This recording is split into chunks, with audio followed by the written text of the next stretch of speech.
Single phase AC motor ये बाकी मोटरों से अलग मोटर है। इसका कंस्ट्रक्शन भी अलग होता है और वर्किंग प्रिंसिपल भी अलग होता है। इसका कंस्ट्रक्शन अलग होता है। इसकी थोड़ी बहुत आइडिया आपको पिछले वीडियो से आ गई होगी, क्योंकि उसमें हमने सिंगल फेज एसी मोटर के कंस्ट्रक्शन के बारे में डिस्कस किया था।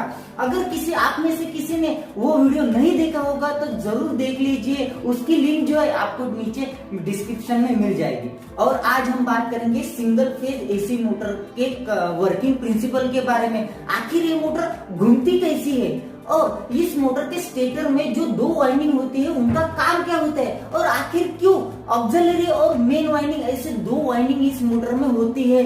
इन्हीं सारे छोटे मोटे सवालों के जवाब देने के लिए तो हम इजी टू लर्न के माध्यम से आपके साथ जुड़े हुए हैं। अगर आप electrical engineering, electrical diploma, electrical field से बिलोंग करते हो या फिर आपके इलेक्ट्रिकल फील्ड में थोड़ी बहुत भी रुचि है, तो आपको हमारा ये चैनल जरूर सब्सक्राइब करना चाहिए, ताकि इसी तरह के रोचक और इन्फॉर्मेटिव वीडियो आपको मिलते रहे। चलिए तो आज का वीडियो शुरू करते हैं।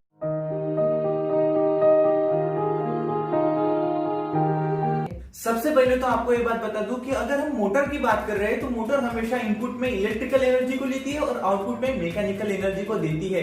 इसका मतलब कि जो मोटर है ये एक कन्वर्टर की तरह वर्क करती है, जो कि इलेक्ट्रिकल एनर्जी को मैकेनिकल एनर्जी में कन्वर्ट करने का काम करती है। जैसे कि हमने कंस्ट्रक्शन में देखा था कि एक स्टेटर कोर होता है और उसमें वाइंडिंग प्लेस की जाती है। जब भी हम उस वाइंडिंग को सप्लाई देते हैं तब उसमें से करंट फ्लो होता है और वो करंट मैग्नेटिक फील्ड प्रोड्यूस करता है, और इसी मैग्नेटिक फील्ड की वजह से एक साउथ पोल क्रिएट होता है और एक नॉर्थ पोल क्रिएट होता है, जो कि हमारे मैग्नेटिक पोल होते हैं। और हमारा इंडक्शन मोटर का वर्किंग प्रिंसिपल क्या कहता है? इंडक्शन मोटर का वर्किंग प्रिंसिपल ये कहता है कि अगर रोटेटिंग मैग्नेटिक फील्ड में हमने अगर कंडक्टर प्लेस कर दिया तो उस कंडक्टर में ईएमएफ इंड्यूस हो जाता है। और हम जो सप्लाई दे रहे हैं, हम सिंगल फेज एसी मोटर का जो सप्लाई दे रहे हैं वो अल्टरनेटिंग है, एसी सप्लाई है। इसीलिए एसी सप्लाई से जो मैग्नेटिक फील्ड क्रिएट होगी वो अल्टरनेटिंग होगी, मतलब कि रोटेटिंग मैग्नेटिक फील्ड क्रिएट होगी।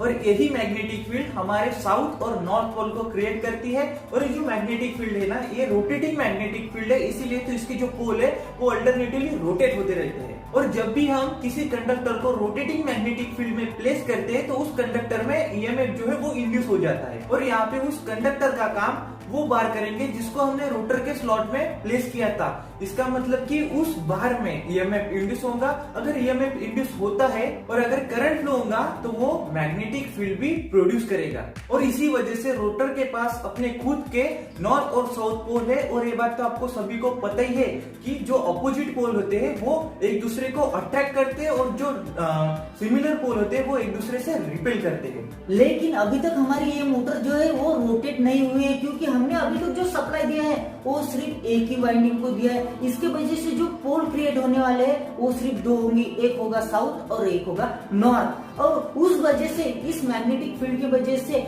जो हमारे रोटर में जो ईएमएफ इंड्यूस होने वाला है वो भी दो ही पोल क्रिएट करेगा। इस वजह से ये दो रोटर के दो पोल और स्टेटर के दो पोल, इस वजह से जो अपोजिट पोल होंगे वो एक दूसरे को अट्रैक्ट करके रखेंगे, लॉक करके रखेंगे और हमारी मोटर रोटेट नहीं होगी। इसीलिए इसमें एक और वाइंडिंग लगा दी जाती है जिसको हम ऑक्सिलरी वाइंडिंग कहते हैं, जो कि आप डायग्राम में देख ही रहे हो। और ऑक्सिलरी वाइंडिंग को जो सप्लाई है वो हम मेन वाइंडिंग के सप्लाई से ही देते हैं, लेकिन इसके बीच में कैपेसिटर या स्प्लिट फेज या शेडेड पोल की मदद से इसमें से जो करंट फ्लो हो रहा है उसको हम लैगिंग या लीडिंग कर देते हैं मेन वाइंडिंग के करंट के मुकाबले।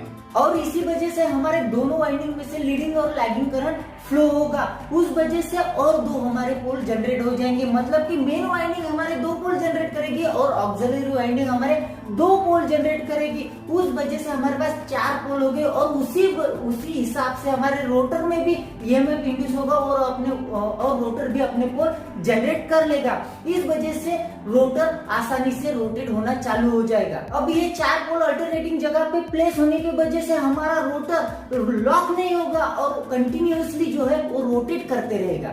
इस तरीके से हमारा रोटर रोटेट हो गया, मतलब कि हमारी मोटर जो है वो रोटेट हो गई, रन हो गई। अगर आपको आज का ये इलेक्ट्रिकल टॉपिक अच्छा लगा हो तो हमारे चैनल को जरूर सब्सक्राइब कर लीजिए, ताकि इसी तरह के रोचक और इन्फॉर्मेटिव वीडियो आपको हमेशा मिलते रहे। चलिए तो आज के लिए धन्यवाद।